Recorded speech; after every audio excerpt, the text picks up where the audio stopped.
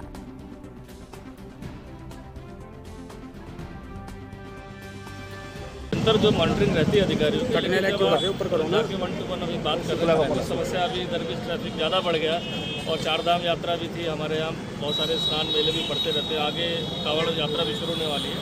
तो जो ग्राउंड पर जाकर वैसे तो बात होती है, लेकिन ग्राउंड पर जाकर जब उन समस्याओं को समझते हैं तो कहीं ना कहीं छोटे मोटे समाधान से जो है ट्रैफिक को राहत मिल सकती है। और इधर भी काफ़ी ज़्यादा संख्या में यातायात मतलब दबाव रहा है, इसलिए क्योंकि काफ़ी सारी संख्या में वाहन है। उसको देखते हुए पार्किंग वालों से भी बात करते हैं और क्या बेहतर हो सकता है, सुविधा बनी रहे। और साथ ही साथ जो हमारे डाइवर्जन पॉइंट्स हैं उसको और बेहतर कैसे किया जा सकता है। क्या कुछ ऑब्जर्व किया सर इस दौरान आपने? देखिए, जो हमारा यातायात प्लान है वो ऑलमोस्ट सभी बेहतर है, लेकिन जब एकदम पीक हो जाता है, कभी कोई गाड़ी खराब हो जाती है, हमारी पार्किंग कोई फुल हो जाती है, तभी दिक्कतें आती है। तो पार्किंग वालों को बुलाकर भी संबंध में ब्रीफ किया जा रहा है कि जब पार्किंग फुल होती है तो अपने साइनेज लगाए, बोर्ड लगाएं, जिससे यात्री तुरंत वहाँ से आ जाए। ज्वालापुर में कोई कार्रवाई हुई सर? आज वन दरोगा की परीक्षा थी। परीक्षा के दौरान एक अभी युवक को जो है रोका गया था, उससे परीक्षा उसकी करा ली गई है। उसके कहीं एडमिट कार्ड और नाम में कुछ त्रुटियां पाई गई, विरोधाभास पाए गए। इस संबंध में थाना ज्वालापुर।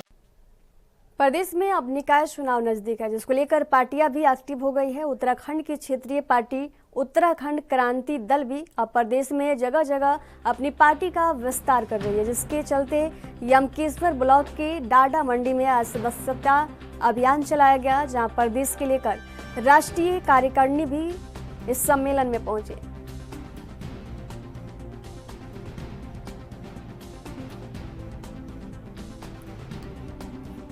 अभी हमारा केवल जो फोकस है वो है संगठन पे। अभी तक क्या है कि उत्तराखंड क्रांति दल को सब चाहते हैं, लेकिन कुछ परिस्थितियां जो भी रही हों, लेकिन संगठन नहीं बन पाया।